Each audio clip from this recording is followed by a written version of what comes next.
The dawn after the crown fell. When the crown fell, the world held its breath. For the first time in Rome's history, there was no king, no voice above the people. Only silence, and the uncertain promise of freedom. The streets of Rome lay still in the early dawn. Ashes drifted across the forum where the banners of the Tarquins once hung. The throne, once polished gold, now stood shattered in the Senate hall. It was over. The age of kings had ended. But as the city watched the smoke rise, no one truly knew what had been born in its place. Was this freedom or chaos? Lucius Junius Brutus stood before the people, his face grim but resolute. Only days ago, he had sworn vengeance over the body of Lucretia. Now he stood not as a man of rage, but as the voice of a new order. Romans, he declared, his voice echoing through the forum.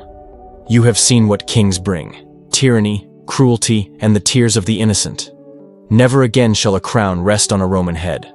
Rome belongs to her people. The crowd erupted, not in triumph, but in something deeper. Release. 1,000 years of submission lifted in a single heartbeat. That morning the Senate gathered. In the marble chamber where Tarquin had once ruled, the air felt heavy, as if haunted by the ghost of monarchy. The senators were men of wealth and power, used to obeying a throne. Now they faced something entirely new. A government built not on fear, but on choice. There was no crown, no royal seal, no divine decree. Only men, law, and faith that they could hold Rome together. As the sun rose over the Capitoline Hill, a new symbol appeared. The fasces, a bundle of rods bound by leather straps, carried before two men dressed not as kings, but as servants of the state. They were the first consuls of Rome, Lucius Junius Brutus and Lucius Tarquinius Collatinus, bound not by blood, but by duty. Together they would rule, each with equal power. Neither could act without the other. It was an idea born from fear and genius. If no single man could hold all power, then perhaps tyranny could never return. But even as Rome rebuilt her heart, her enemies watched from beyond the Tiber. In the exiled halls of Etruria, Tarquinius Superbus, the fallen king, burned with fury. He had lost his city, but not his ambition. And in his wrath, the seeds of revenge began to take root. Back in Rome, the people began to feel the weight of their newfound liberty. The streets that once echoed with royal decrees now filled with debate. Citizens gathered in markets, arguing over justice, laws, and rights. Freedom, they discovered, was not peace. It was work. The Republic had been born not from unity, but from rebellion. And like any newborn, it was fragile, beautiful, but perilous. Brutus knew this. Each night he stood on the Palatine Hill, watching the fires of the city below. He could feel the pulse of something greater, an idea that no king could ever crush. But he also knew that the first test of freedom was coming sooner than Rome was ready for. What happens when a fallen king refuses to accept defeat? When exile turns into obsession and vengeance begins to breathe again? As Rome celebrated its new freedom, a shadow gathered beyond its walls, the last echo of its monarchy, whispering of war and revenge, the return of the exiled king. The year was 509 BCE. Rome was still trembling, its throne shattered, its people uncertain. Freedom had been declared, yes, but freedom is fragile when born from rebellion. Beyond Rome's borders, Tarquinius Superbus, the exiled king, burned with rage. Once crowned as the Proud, now he was a fugitive, a man stripped of crown, palace, and legacy. But he was not a man to fade quietly. In the marble halls of the Etruscan city of Clusium, Tarquinius sat among strangers, plotting. He sought out the powerful Etruscan rulers, men who once envied Rome's rise. He spoke of loyalty, of betrayal, of vengeance against a city ungrateful to its king.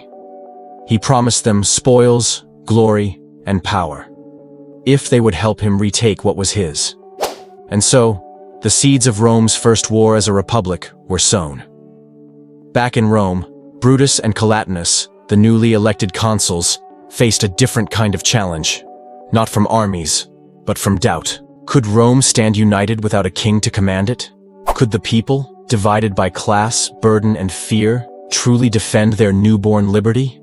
The Senate debated endlessly. Some still whispered that Rome had been safer under a single ruler. Others swore they would rather die free than live again beneath a tyrant's crown. In secret, Tarquinius's agents slipped into the city. They found allies, noble families who had grown rich under his reign and bitter under the Republic. Among them were the sons of Brutus himself, young men torn between loyalty to their father and the promise of royal favor. It was a test no father should ever face. When the conspiracy was uncovered, Rome was shaken to its core. The traitors were brought before the consuls, and there, Brutus watched his own son stand accused of treason. The Senate fell silent. The crowd waited. Would the founder of the Republic spare his blood, or uphold his vow of justice above all else? With eyes of stone and a heart broken beyond repair, Brutus gave the order. The execution was swift, and Rome learned that liberty demanded sacrifice. That day, the Republic bled, but it also hardened. The price of freedom had been paid in the coin of love and blood. And yet, far beyond the Tiber, Tarquinius still gathered allies. Etruscan kings rallied to his banner. The drums of war began to thunder once more. Rome's freedom would be tested not in speech or Senate halls, but on the battlefield. The exiled king marches home, not with words, but with an army. And the young Republic will face its first great trial. Next, the battle for Rome begins. The battle for Rome begins. Freedom had been won, but could it be kept? As Rome's new dawn spread across the hills, an old darkness returned, marching with iron feet and the banner of a fallen crown. The exiled king had not forgotten, and now, he was coming home. The year was 507 BCE. Barely 2 years had passed since the fall of Rome's monarchy. 2 years of rebuilding, debate, and fragile hope. But far beyond the Tiber River, Tarquinius Superbus had found what he needed most: vengeance. And an army. He had persuaded Lars Porsena, the mighty Etruscan king of Clusium, to march on Rome. To Porsena, this was not just revenge. It was an opportunity to conquer the city that threatened Etruscan power. The drums of war echoed across the valleys of Latium. In Rome, panic spread like fire. The Republic was new, untested. Its armies small, its citizens untrained. The memory of monarchy still haunted the Senate chambers, and many wondered, would this be the end before it truly began? But one voice rose above the fear: Brutus. Standing before the soldiers, he reminded them, they no longer fought for a king. They fought for their freedom, their families, and the right to call Rome their own. As the Etruscan forces crossed the river, their armor glittered under the morning sun. Thousands strong, chariots, cavalry, archers, all bearing the royal insignia of Tarquinius. The Roman army waited beyond the city walls, fewer in number, but fierce in spirit. Brutus rode at the front, his crimson cloak flowing behind him, the new symbol of the Republic stitched to his shield. SPQR, Senatus Populusca Romanus. When the two armies met near the river Ardea, the air trembled with anticipation. Trumpets sounded, shields locked. The earth shook beneath the march of history. In the chaos of battle, Brutus and Aruns, the son of Tarquinius, met face to face. Fate itself seemed to hold its breath. Two men, each fighting for a vision of Rome. Their spears clashed, horses reared, and in a single moment, both struck true. When the dust settled, both lay dead, their bodies entangled. The father of the Republic and the heir of the fallen king, united at last in silence. Back in Rome, news of Brutus's death reached the city. There was no mourning and despair, only reverence. The people said, he gave us freedom, and he gave it with his life. The war was not over yet, but the heart of Rome had proven its strength. They would not kneel again, but the Etruscan king would not stop at the battlefield. He would march on Rome itself, and the city would face its darkest siege. Next, the siege of Rome. Fire at the gates. Fire at the gates. Rome had tasted freedom, but freedom, like fire, draws those who wish to extinguish it. And now, that fire burned at the gates. The year was 509 BC. The newly born Republic stood trembling, proud yet fragile. Beyond its walls, an army of Etruscans approached, their armor glinting beneath the rising sun. Led by King Lars Porsena, they came not just to reclaim a throne, but to erase the very idea of Rome's independence. Inside the city, panic took root once more. The people remembered too clearly the tyranny they had just escaped. Mothers clutched their children, fathers sealed the gates, and senators gathered in the forum, debating if Rome could even survive its first true test. Brutus was gone, fallen in battle, a hero buried in legend. His name still echoed through the streets, a symbol of sacrifice and liberty. But now, with Brutus gone, the Senate looked to Publius Valerius, a man destined to lead Rome through its darkest hours.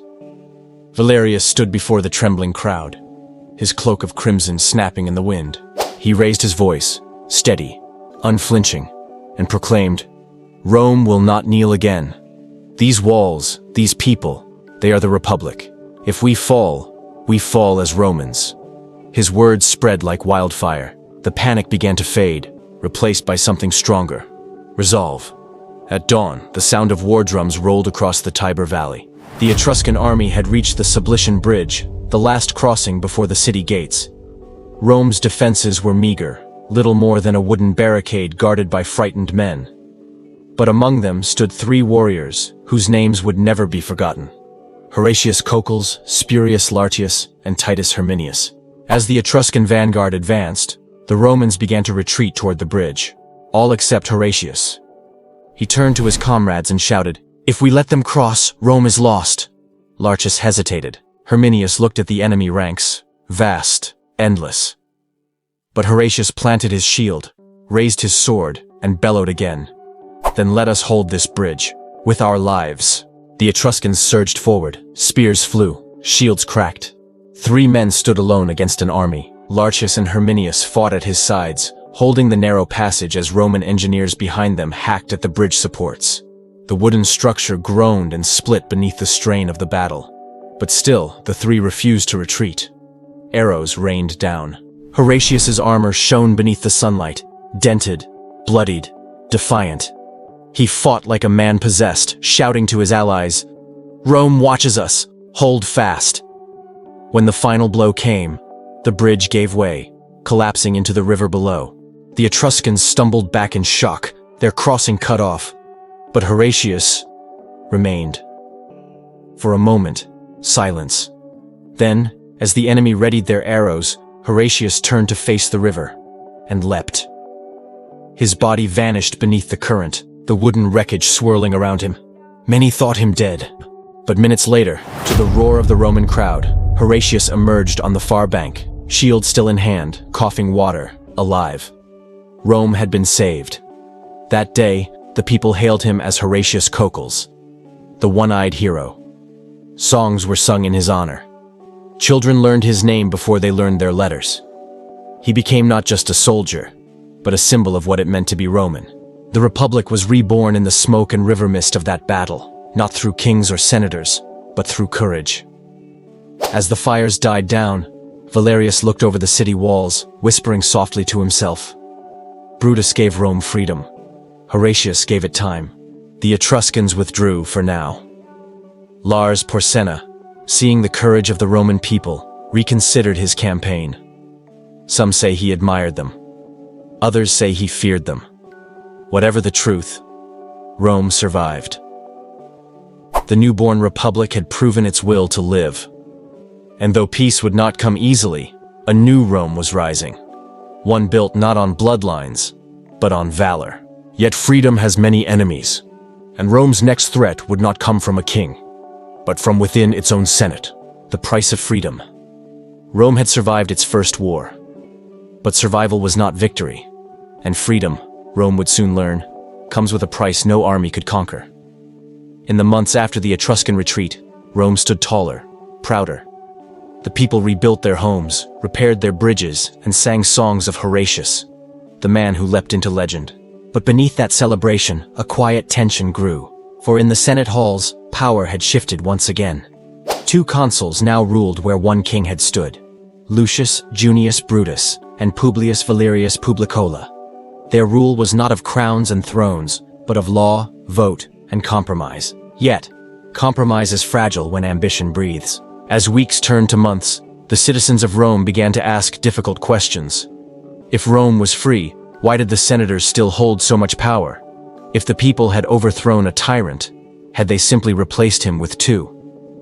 Valerius, now called Publicola, friend of the people, saw this danger clearly. He walked among the streets, spoke to farmers and blacksmiths, and reminded them that liberty was not born in comfort. It must be guarded, like a flame. He proposed new laws to protect the rights of citizens. No man, not even a consul, could be executed without trial. No single ruler could command without the Senate's voice. But such ideas, noble as they were, stirred unease among Rome's elites. The noble families, the patricians, felt their authority slipping.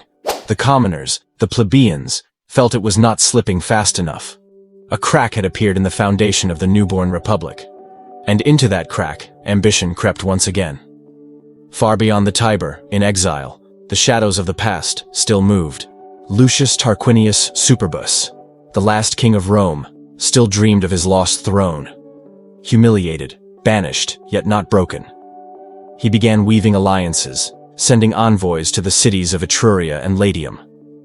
And soon, an army began to gather once more. The exiled king would have his revenge. Inside Rome, news of his return spread like wildfire.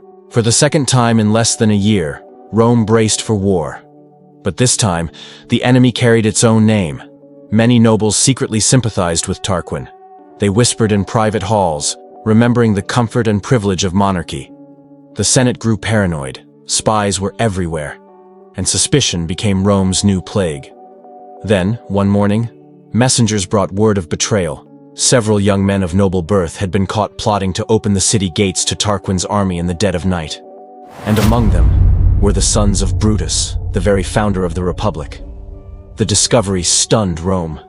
Brutus himself presided over their trial. No father could have felt such pain, to see his blood tied to treason. But Brutus did not look away. When the verdict was read, guilty, he did not beg, nor weep, nor plead. He stood before the Roman crowd and declared, "Not even my own sons shall stand above the law. Let Rome see that liberty is stronger than blood." And with that, he ordered their execution. The crowd watched in silence, the father's eyes never blinking as his sons were led away. Brutus had slain his king. Now he had slain his legacy. And the Republic had gained a grim lesson, that freedom, to live, demands sacrifice. When word of the failed conspiracy reached Tarquin, he was furious. The gods themselves seemed to mock him. Yet he was not finished. He turned to Lars Porsena, the Etruscan king who had once besieged Rome. The two men forged an uneasy alliance, and with it, a massive army began its march once again toward the Tiber. Rome's freedom would face its most terrible trial yet. But this time, Rome would not fight for survival. It would fight for identity. Because the war that followed was not just about who ruled Rome, but about what Rome was. The exiled king was coming home. And in the smoke and blood of his return, the young republic would discover what it truly meant to be Roman. 6. The return of the kings. Freedom, once claimed, is never secure. And as Rome basked in the fragile glow of its newfound liberty, a shadow moved beyond the northern hills. The shadow of a king who refused to be forgotten. Lucius Tarquinius Superbus, the last king of Rome, sat in exile across the Tiber. But his heart still burned for the city that had cast him out. Every whisper that reached his ear told of Rome's growing confidence. Its senate, its legions, and pride, he believed, was the easiest thing to break. From the Etruscan city of Clusium, Tarquin sent word to an old ally, King Lars Porsena, a ruler whose power stretched wide, whose armies were feared, and whose ambition matched Tarquin's thirst for revenge. The message was simple. Help me reclaim my throne, and Rome will be yours to command. Porsena, curious and calculating, considered the offer. He cared little for Tarquin's crown, but the chance to bring Rome, his rising rival, to heel, was too tempting to ignore. So he gathered his armies, the iron of Etruria gleaming beneath banners of crimson and gold, and began his march south. In Rome, panic spread faster than news itself. For years, The young republic had fought only small battles, raids, skirmishes, feuds. But this was an army unlike any they had ever faced.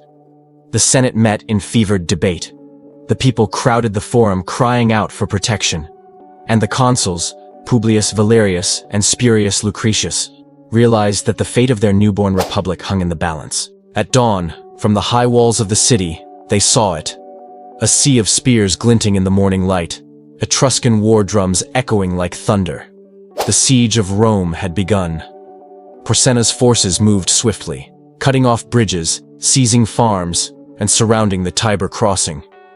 The Romans, desperate to hold their ground, rallied every able-bodied man to defend the Sublician Bridge, the last barrier between the enemy and the city gates. And there, amidst the chaos and smoke, stood a soldier whose name would echo for centuries, Horatius Cocles. With only 2 comrades beside him, Horatius faced the advancing Etruscan army. Arrows darkened the sky. Spears struck the timbers. But Horatius did not move. He turned to his fellow soldiers and shouted, "Cut down the bridge, now, for Rome!" As his comrades hacked at the wooden beams, Horatius stood alone at the bridge's end, shield raised, holding back an army by himself. When the structure finally gave way, the bridge fell into the river below, cutting off the invaders' path. And Horatius, wounded and exhausted, leaped into the Tiber, disappearing into the roaring. The city held its breath. Then, moments later, he rose from the current, alive, and was pulled to shore by cheering. Porsenna's army, stunned by the act of defiance, hesitated. Weeks turned to months. Rome starved, and fear began to creep into every home. Yet even in hunger, the people refused to surrender their freedom to another king. The Senate sent emissaries, offering peace, but not submission. And Lars Porsenna, seeing the unbreakable resolve of a people who would rather die than kneel, began to reconsider the cost of victory. In time, the Etruscan king withdrew. The last shadow of monarchy had been repelled, not by wealth or power, but by courage. Tarquinius Superbus, once the ruler of all Rome, watched helplessly as his final chance slipped away. He fled into obscurity, his name destined to be remembered not as a king, but as a warning. And so, from the ashes of tyranny, the Republic drew its first true breath of strength. The people had defended their freedom. Their courage had proven that Rome no longer belonged to kings. It belonged to Romans. The spirit of the Republic. When the last king fell, Rome did not rejoice for long. Freedom, they learned, was not the end of struggle. It was the beginning of a far greater one. How do you build a nation from the ashes of tyranny, when the ghosts of kings still whisper in your ear? The fires of the siege still smoldered on the Tiber's banks. The people of Rome, battered but unbroken, stood staring at the ruins of their defenses. They had no crown, no monarch, no single ruler to command them. And for the first time in memory, that absence felt both terrifying and exhilarating. The Senate gathered again within the marble hall, its torches flickering like nervous hearts. No king would ever sit upon that throne again, they vowed. Instead, Rome would be ruled by its people, by 2 consuls, chosen each year, to share power and prevent tyranny from returning. It was a bold experiment, one that had never been truly tried before. 2 men, equal in authority, bound by oath to the state and not to themselves. Each consul held the right to veto the other, a constant reminder that even power must fear power. And yet, beyond the Senate walls, not everyone believed in this new dream. To many, the word republic was as strange and uncertain as the future itself. Farmers, craftsmen, merchants, they wondered who would protect them, if not the king's soldiers. Who would judge them, if not the king's court? Freedom, it seemed, demanded courage not only on the battlefield, but in daily life. Across the hills, Rome's enemies watched with interest. Neighboring tribes, the Sabines, the Volsci, and the Latins, whispered that the city was weak now, divided and leaderless. And so, not long after the last Etruscan banners had vanished, another storm began to rise. The Sabines marched first. Their warriors, painted in ochre and bronze, descended on Roman fields in the early spring. But Rome answered with a fire of its own.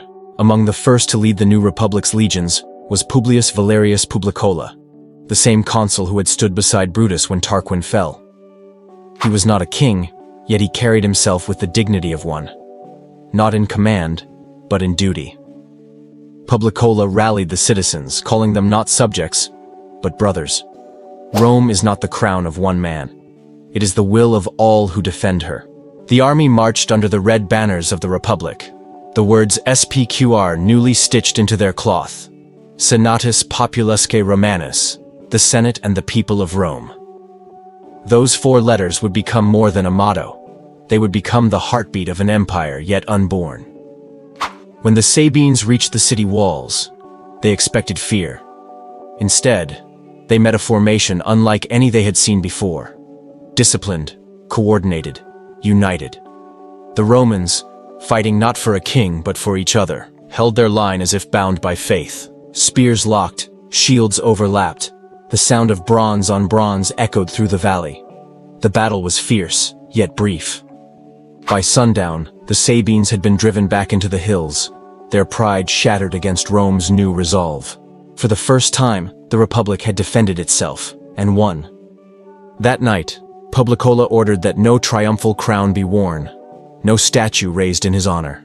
Instead, he decreed that the true glory belonged to the citizens who fought, to the spirit that bound them together. It was said that when he walked through the streets afterward, people lowered their eyes not out of fear, but of respect.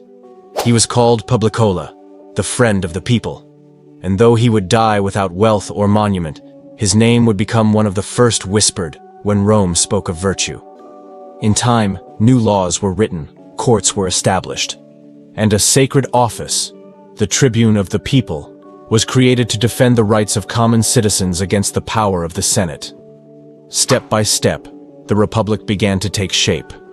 It was still fragile, still uncertain, but something extraordinary was happening. The people of Rome were learning to trust themselves. From the markets to the temples, from the farms to the forum, a new identity was being forged. Not of kings and subjects, but of citizens and state.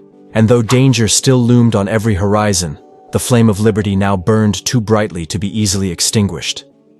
What began as a rebellion against tyranny was becoming a vision, one that would one day stretch across continents and centuries. The age of kings was truly over. The age of the Republic had begun. Part 8. The First Blood of Freedom Hook. Liberty was Rome's greatest triumph, and its first curse. Because every dream of freedom must be paid for in blood. And soon the young Republic would learn just how much that freedom truly cost. Narration script. The battle against the Sabines had proven Rome could defend itself against kings. But the real test, the one that would decide if the Republic could survive, was waiting inside the city walls. Freedom had inspired the people. But it had also awakened something far more dangerous: ambition. As the months passed, Rome's 2 consuls, Brutus and Collatinus, became symbols of victory and power. Yet not everyone saw them as equals. Whispers began to grow in the Senate. Why should 2 men share power when one could lead more swiftly? The Republic was still fragile, a seedling planted in the soil of an old monarchy, and the roots of tyranny were not easily pulled out. One night, in the marble shadows of the Curia, a conspiracy began to form.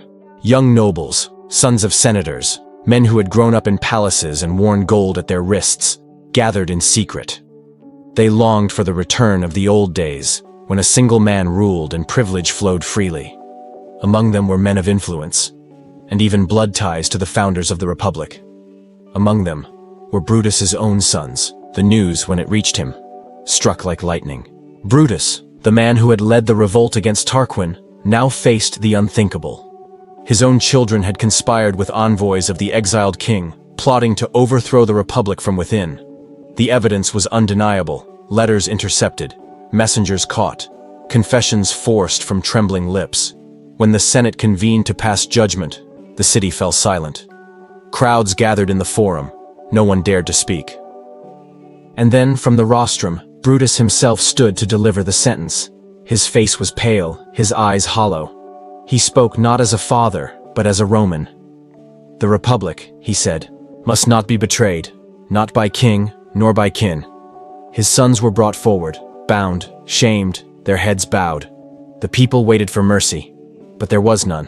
Brutus watched, unflinching, as the executioner raised the axe. The sound of iron striking flesh echoed through the marble streets. It was said that not even the wind dared to whisper afterward. Rome would never forget that day. The father of the Republic had sacrificed his sons to save its soul.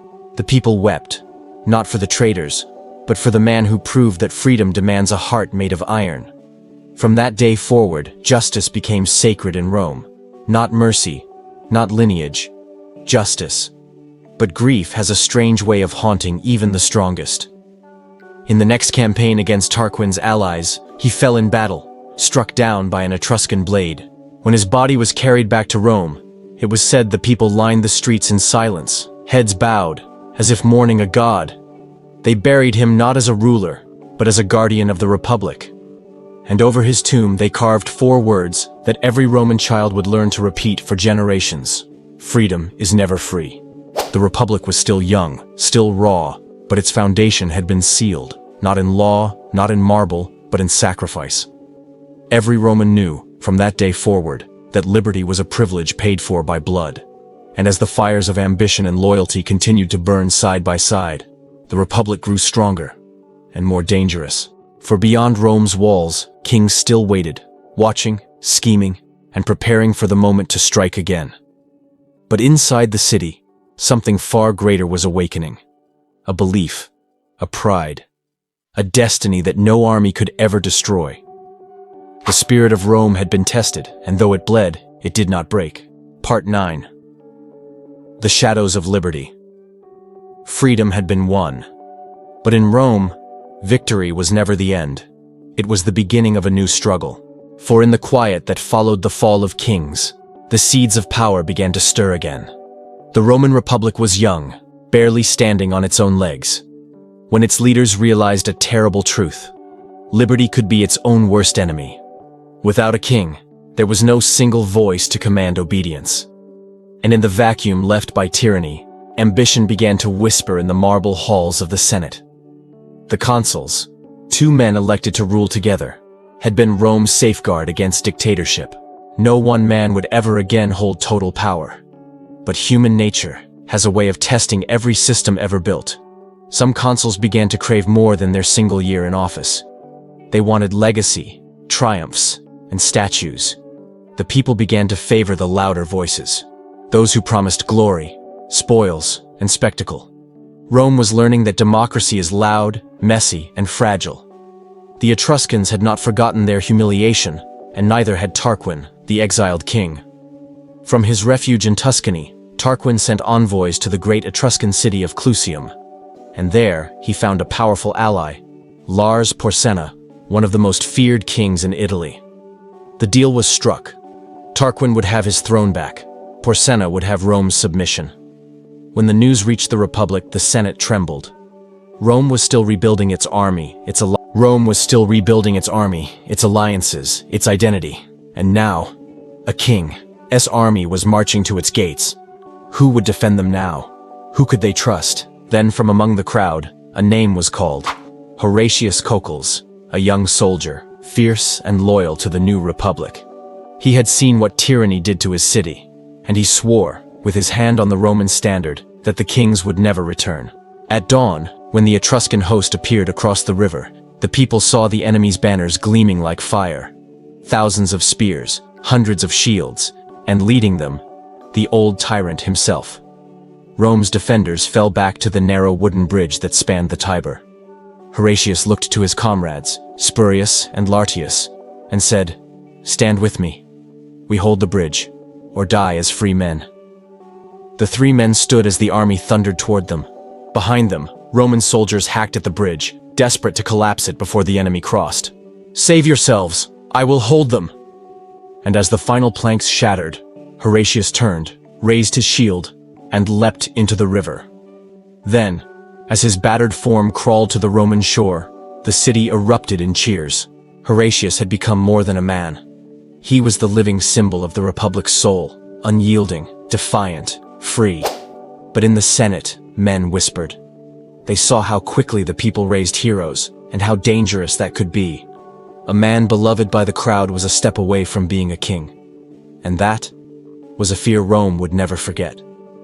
But the shadows were still there, waiting for their time to return. The battle against the Sabines had proven Rome could defend itself against kings. But the real test, the one that would decide if the Republic could survive, was waiting inside the city walls. But it had also awakened something far more dangerous: ambition. As the months passed, Rome's two consuls, Brutus and Collatinus, became symbols of victory and power. Whispers began to grow in the Senate. Why should two men share power when one could lead more swiftly? The Republic was still fragile, a seedling planted in the soil of an old monarchy. One night, in the marble shadows of the Curia, a conspiracy began to form. Young nobles, sons of senators, men who had grown up in palaces and worn gold at their wrists, gathered in secret. They longed for the return of the old days, when a single man ruled and privilege flowed freely. Among them were men of influence, and even blood ties to the founders of the Republic. The news, when it reached him, struck like lightning. Brutus, the man who had led the revolt against Tarquin, now faced the unthinkable. His own children had conspired with envoys of the exiled king, plotting to overthrow the Republic from within. The evidence was undeniable. When the Senate convened to pass judgment, the city fell silent. And then from the rostrum, Brutus himself stood to deliver the sentence. The Republic, he said, must not be betrayed, not by king, nor by kin. His sons were brought forward, bound, shamed, their heads bowed. Brutus watched, unflinching, as the executioner raised the axe. The sound of iron striking flesh echoed through the marble streets. It was said that not even the wind dared to whisper afterward. Rome would never forget that day. The father of the Republic had sacrificed his sons to save its soul. The people wept, not for the traitors, but for the man who proved that freedom demands a heart made of iron. From that day forward, justice became sacred in Rome. But grief has a strange way of haunting even the strongest. In the next campaign against Tarquin's allies, he fell in battle, struck down by an Etruscan blade. When his body was carried back to Rome, it was said the people lined the streets in silence, heads bowed, as if mourning a god. They buried him not as a ruler, but as a guardian of the Republic. And over his tomb they carved 4 words that every Roman child would learn to repeat for generations. The Republic was still young, still raw, but its foundation had been sealed, not in law, not in marble, but in sacrifice. Every Roman knew, from that day forward, that liberty was a privilege paid for by blood. And as the fires of ambition and loyalty continued to burn side by side, the Republic grew stronger and more dangerous. For beyond Rome's walls, kings still waited, watching, scheming, and preparing for the moment to strike again. But inside the city, something far greater was awakening, a belief, and though it bled, it did not. The price of freedom. Rome had survived kings, war, and betrayal. But sometimes, the hardest test comes not from enemies at the gate, but from the people you thought were your allies. Freedom had its cost, and for Rome, that price was only beginning to unfold. In the quiet years that followed the fall of Tarquin, the Republic began to breathe again. Temples were rebuilt, markets opened, and the people returned to their fields. But beneath the calm, a storm was gathering, one not of swords and shields, but of wealth and power. The nobles, the patricians, held the Senate. They owned the land, commanded the armies, and made the laws. The common people, the plebeians, worked the fields, served in the legions, and paid the taxes. They had fought for freedom, yet found themselves with no voice in the Republic they had helped to save. At first they waited, trusting that justice would come. But when harvests failed and debts rose, patience turned to fury. Many who had returned from war came home to find their farms seized by creditors. Families were broken, fathers imprisoned for debt, and children sold as slaves to pay what could never be paid. The dream of the Republic was rotting from within. In the Forum, angry crowds began to gather. They demanded protection from the Senate, demanded that their service to Rome be honored. But the Senate was unmoved. They saw the plebeians as rabble, a necessary but dangerous part of the city's body. Then, in one defining moment, everything changed. A soldier, worn and scarred from battle, stood before the people and showed his back crisscrossed with the lashes of a creditor's whip. The forum fell silent. The crowd erupted, proud. For the first time, the plebeians refused to fight in the legions. Without their armies, Rome was defenseless. And so, in protest, the people marched out of the city, climbed to a hill beyond the walls, and built their own camp. It was the first secession of the plebs, a silent revolution. The Senate panicked. Merchants, soldiers, and even food supplies depended on the plebeians. If they stayed away, the republic would collapse. Finally, a compromise was reached. A new office was created, the tribune of the plebs. Men chosen by the people, to speak for the people, and protected by sacred law from any harm or interference. For the first time, the voice of the common citizen echoed within the marble halls of power. And with it, Rome had taken another step toward the republic it claimed to be. But even as peace returned to the forum, the senators looked upon these new tribunes with wary eyes. They had given up power, yes, but not their ambition. And in Rome, ambition never sleeps. The republic had survived tyranny, invasion, and rebellion. But the balance between rich and poor, ruler and ruled, was fragile. For the first time, Rome had learned that freedom was not a gift. It was a responsibility. And soon, that responsibility would be tested again. The balance of power. Rome had survived kings, invasions, and rebellion. But what happens when freedom becomes too divided to stand united? The republic was growing, but like a bridge built on uneven stone, one crack could bring it all down. The creation of the tribunes of the plebs changed everything. For the first time in Roman history, the people had defenders with real power and sacred protection. Any attempt to harm a tribune was considered a crime against the gods themselves. The Senate was furious. They had been forced into the compromise by desperation, and they resented it. But for the moment, they swallowed their pride and waited. In the years that followed, Rome began to stabilize. New laws were written, debts reduced, and land disputes slowly resolved. The city grew stronger, richer, and prouder. But something else grew too: division. The plebeians now had champions, and the patricians had enemies. Every debate in the Senate became a battlefield. Every decision a tug-of-war between those who ruled and those who refused to be ruled again.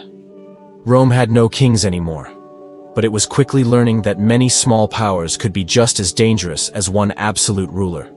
To solve this constant struggle, the Senate proposed something radical: to write down the laws themselves. Until now, Roman law had been an oral tradition passed through generations of noble judges. The plebeians accused them of twisting justice in favor of the rich. And so, after years of protest and riots, the Senate agreed to form a special commission. 10 men, chosen for their wisdom and experience, were tasked with creating the foundation of Roman law. They were called the Decemviri, the 10 men. At first, the idea was celebrated. The 10 men worked for a year, debating, writing, and inscribing their decisions on bronze tablets. When they were finished, the laws were set up in the forum for all to see: 12 shining plates of order and reason. They became known as the 12 tables, the heart of Roman law. For the first time, no man could say he didn't know the law, and no noble could secretly change it. Justice had been carved into metal, permanent, public, unshakable. It was a triumph of the republic. But power, once created, is never easy to give up. The Decemviri had been meant to serve for 1 year. And yet, as that year ended, they did not step down. Instead, they declared themselves essential to Rome's stability and refused to hold elections. The Republic had seen this before. Men given authority for the good of the people who forgot to return it. In their arrogance, the Decemviri became the very thing the Republic had sworn to destroy: kings in everything but name. And so, history began to repeat itself. Rome had torn down its tyrants, only to rebuild them, wearing new faces. The people had won their freedom, but keeping it would demand a fight greater than any war.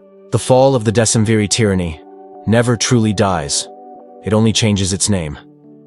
And for the people of early Rome, the tyrant had returned, not wearing a crown, but a toga. The Decemviri, the 10 lawmakers once celebrated as Rome's saviors, had done what no king dared again attempt. They seized control of the republic itself.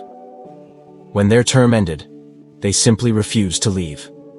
They held the law, the courts, and the army. And soon, they ruled not as guardians of justice, but as masters of fear.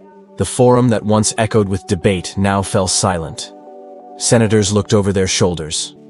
Ordinary citizens spoke only in whispers.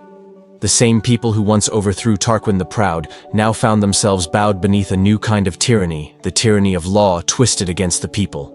One man among the Decemviri towered above the rest, Appius Claudius Crassus. He was brilliant, ambitious, and utterly without mercy. Appius had helped craft the 12 tables, but now, he bent those laws to crush his enemies. He forbade the election of new consuls. He stationed soldiers at the gates, and he placed spies throughout the city. Rome had become a prison, ruled by the very men meant to protect it. But as history always reminds us, injustice breeds resistance. Among the people, a name began to whisper through the streets: Virginia. The daughter of a respected centurion, Lucius Virginius. She was known for her grace, her intelligence, and her innocence. And it was her tragedy that would ignite a revolution. Appius Claudius saw Virginia one day in the Forum. Desire turned to obsession. And in a moment of monstrous arrogance, he decided she would be his, no matter the cost. He summoned her to court, claiming she was not freeborn, but a slave, the property of one of his clients. It was a lie, everyone knew it. But under his control, the court obeyed. When Virginius heard what was happening, he rushed back to Rome from his military post. He arrived breathless, covered in dust, to find his daughter standing before Appius, terrified. He begged the crowd for mercy. He pleaded for the chance to prove her freedom. Appius smirked and refused. And then, in that impossible moment, Lucius Virginius did the unthinkable. He drew a knife from a nearby butcher's stall, looked into his daughter's eyes and whispered, "Thus, my child, is the only way I can make you free." With one swift motion, he struck, and Rome gasped. Virginia's death broke the silence that fear had built. The Forum erupted. The people cried out, "Down with the Decemviri!" Virginius fled to the army camp outside the city, his hands still shaking, and told his comrades what had happened. They marched toward the city. Inside Rome, the people rose up. Stones flew, gates were torn open, fires burned in the night. The Senate, paralyzed by guilt and fear, finally acted. They called for the resignation of the Decemviri. Appius Claudius hid in his house. He tried to flee justice, but justice for once did not flee him. He was arrested, stripped of his titles, and thrown into prison, where, according to legend, he took his own life before facing the people he betrayed. The Republic, wounded but alive, stood once again. The consuls were restored. The 12 tables remained, but the Decemviri were erased from memory, cursed as traitors to liberty. And from that day, Romans would remember Virginia's name not as a victim, but as the spark that rekindled their freedom. Rome had learned once more that the fight for liberty never ends, that even laws, when held in corrupt hands, can enslave the very people they were meant to protect. But out of that darkness came something stronger, the idea that no man, no matter how powerful, could ever again stand above the law. And that idea, born from blood, grief, and courage, would define the Roman Republic for centuries. But the Republic's story was only beginning. Ahead lay wars that would shake the world: Carthage, Hannibal, and the rise of generals who would shape destiny itself. In our next episode, Scipio and the fall of Carthage, the clash of two superpowers, and the war that decided the fate of the ancient world. Please hit like and subscribe button for upcoming episode.